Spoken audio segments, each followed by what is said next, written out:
بسم اللہ الرحمن الرحیم۔ نبی کریم صلی اللہ علیہ وسلم کے بال مبارک کے ذریعے مدد طلب کرنا۔ حضرت جعفر بن عبداللہ بن حکم رحمۃ اللہ علیہ کہتے ہیں، حضرت خالد بن ولید رضی اللہ عنہ نے جنگ یرموک کے دن اپنی ایک ٹوپی نہ پائی تو ساتھیوں سے فرمایا اسے تلاش کرو۔ انہوں نے تلاش کیا تو انہیں نہ ملی۔ فرمایا اور تلاش کرو، اور تلاش کیا گیا تو مل گئی۔ لوگوں نے دیکھا تو بالکل پرانی ٹوپی تھی۔ حضرت خالد نے فرمایا، ایک دفعہ حضور صلی اللہ علیہ وسلم نے عمرہ کیا، پھر بال مڈوائے۔ لوگ آپ صلی اللہ علیہ وسلم کے بالوں پر جھپٹ پڑے۔ میں نے بھی آگے بڑھ کر آپ صلی اللہ علیہ وسلم کی پیشانی کے بال اٹھا لیے اور اس ٹوپی میں رکھ لیے۔ جب میں کسی لڑائی میں شریک ہوتا ہوں اور یہ ٹوپی میرے پاس ہوتی ہے تو مجھے اللہ کی غیبی نصرت ضرور نصیب ہوتی ہے۔ حضرت جعفر رحمۃ اللہ علیہ کہتے ہیں، حضرت خالد بن ولید رضی اللہ عنہ کی ٹوپی میں حضور اقدس صلی اللہ علیہ وسلم کے چند بال مبارک رکھے ہوئے تھے۔ حضرت خالد نے فرمایا، جب بھی میرا کسی لشکر سے مقابلہ ہوتا ہے اور یہ ٹوپی میرے سر پر ہوتی ہے تو مجھے فتح ضرور عطا ہوتی ہے۔ فضیلت والے اعمال میں ایک دوسرے سے آگے بڑھنے کا شوق۔ حضرت شقیق رحمۃ اللہ علیہ کہتے ہیں، ہم نے دن کے شروع میں جنگ قادسیہ میں لڑائی شروع کی۔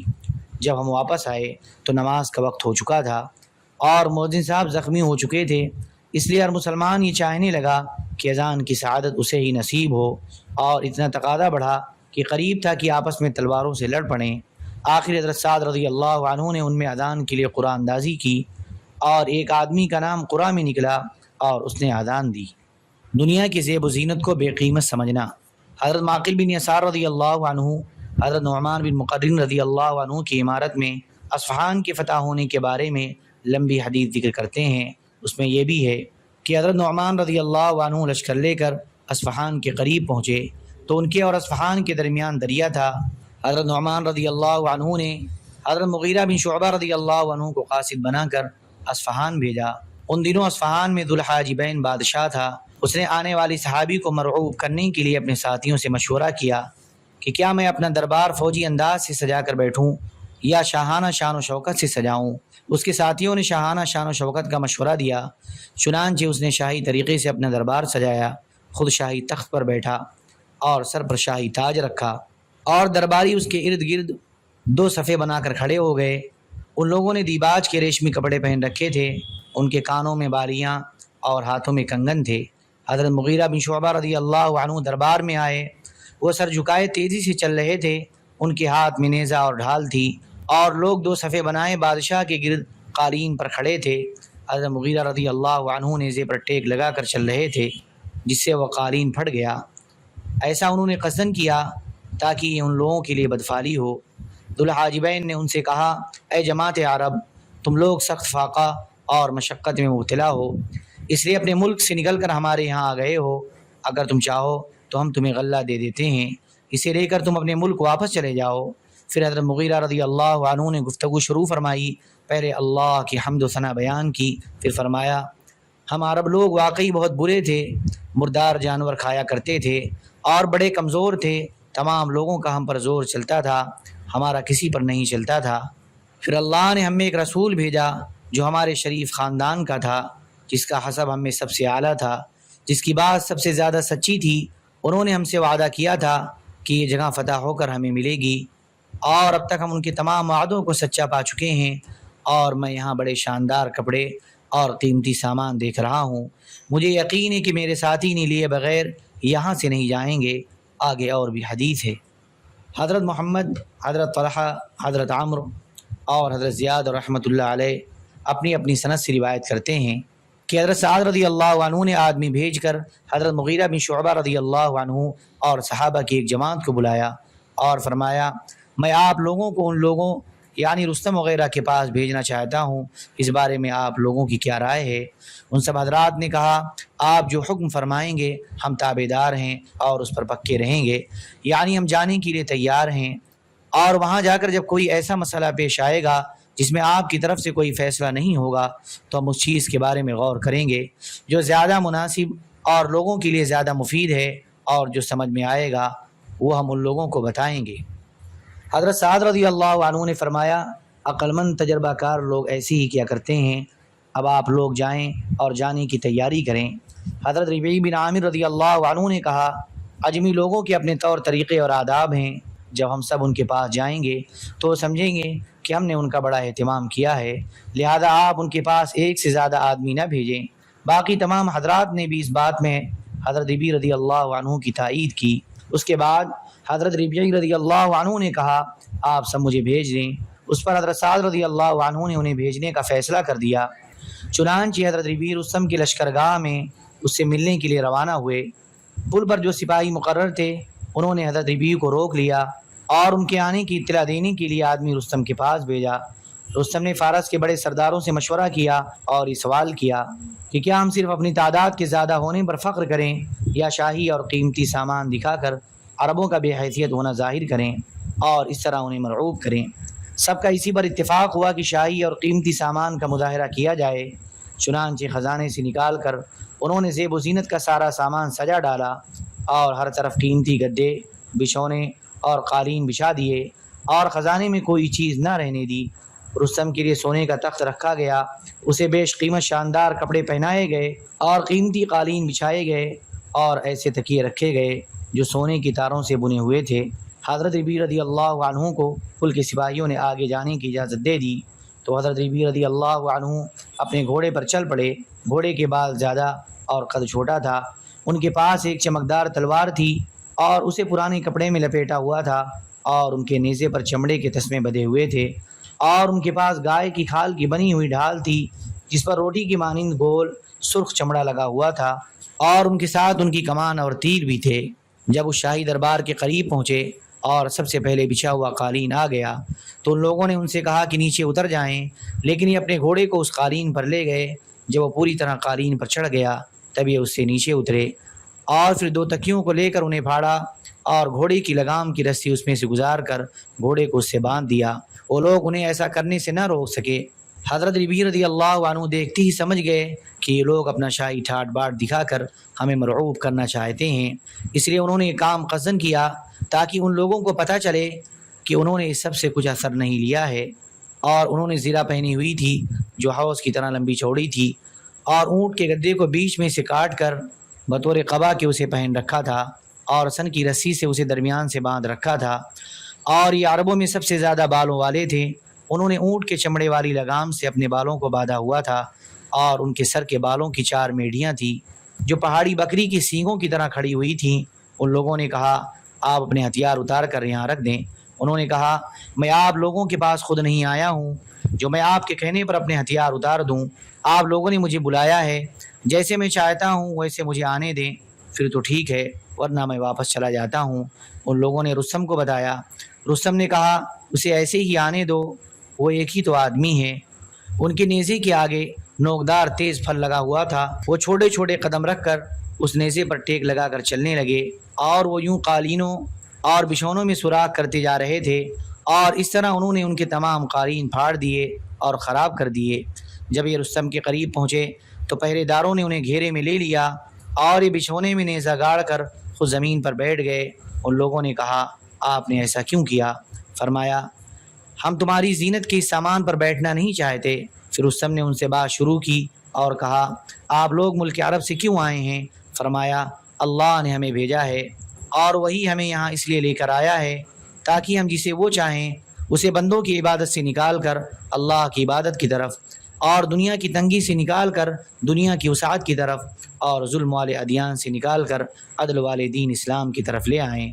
اس کے بعد آگے ویسے حدیث ذکر کی ہے جیسے حضرت عمر رضی اللہ عنہ کے زمانے خلافت میں صحابہ کرام کی دعوت دینے کے باب میں گزر چکی ہے۔ آگے حدیث میں یہ ہے کہ رستم نے اپنی قوم کے سرداروں سے کہا تمہارا ناس ہو، کپڑوں کو مت دیکھو، سمجھداری، گفتگو اور سیرت کو دیکھو۔ عرب کے لوگ کپڑے اور کھانے کا خاص اہتمام نہیں کرتے، ہاں خاندانی صفات کی بڑی حفاظت کرتے ہیں۔ اس حدیث میں یہ بھی ہے کہ پھر وہ لوگ حضرت ربیع رضی اللہ عنہ کے ہتھیاروں پر اعتراض کرنے لگے اور ان کے ہتھیاروں کو معمولی اور گھٹیا بتانے لگے۔ اس پر انہوں نے ان سے کہا تم اپنی جنگی مہارت مجھے دکھاؤ، میں اپنی تمہیں دکھاتا ہوں۔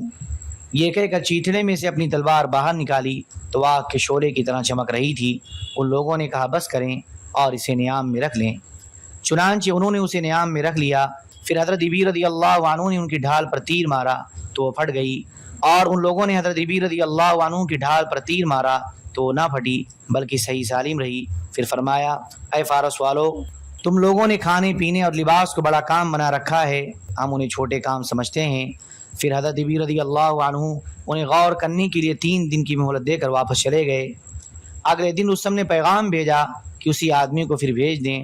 اس پر حضرت سعد رضی اللہ عنہ نے حضرت حذیفہ بن محصن رضی اللہ عنہ کو بھیجا۔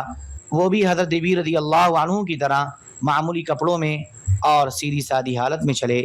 جب پہلی قالین کے پاس پہنچے تو وہاں والوں نے کہا اب آپ سواری سے نیچے اتر آئیں۔ انہوں نے فرمایا میں تب اترتا اگر میں اپنی ضرورت کے لیے آتا۔ تم جا کر اپنے بادشاہ سے پوچھو کہ میں اس کی ضرورت کی وجہ سے آیا ہوں یا اپنی ضرورت کی وجہ سے۔ اگر وہ کہے میں اپنی ضرورت کی وجہ سے آیا ہوں تو بالکل غلط کہتا ہے اور میں تمہیں چھوڑ کر واپس چلا جاؤں گا، اور اگر وہ کہے میں اس کی ضرورت کی وجہ سے آیا ہوں تو پھر تم لوگوں کے پاس ویسے آؤں گا جیسے میں چاہوں گا۔ اس پر رستم نے کہا اسے اپنے حال پر چھوڑ دو، جیسے آتا ہے آنے دو۔ چنانچہ حضرت حذیفہ رضی اللہ عنہ وہاں سے آگے چلے اور رستم کے پاس جا کر کھڑے ہو گئے۔ رستم اپنے تخت پر بیٹھا ہوا تھا۔ اس نے کہا نیچے اتر جائیں۔ حضرت حذیفہ رضی اللہ عنہ نے کہا میں نہیں اتروں گا۔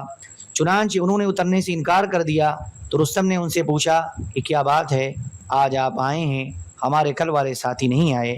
حضرت حذیفہ رضی اللہ عنہ نے کہا ہمارے امیر نرمی سختی ہر حال میں ہمارے درمیان برابری کرنا چاہتے ہیں، کل وہ آئے تھے، آج میری باری ہے۔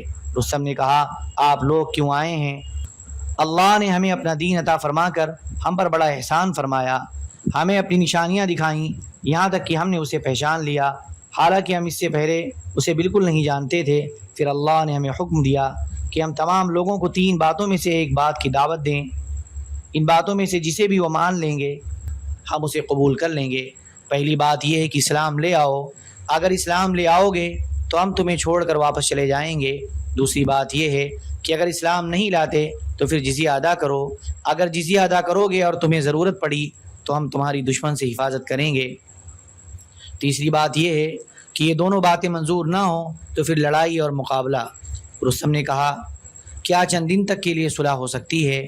فرمایا ہاں 3 دن تک کے لیے صلح ہو سکتی ہے، لیکن وہ 3 دن کل گزشتہ سے شمار ہوں گے۔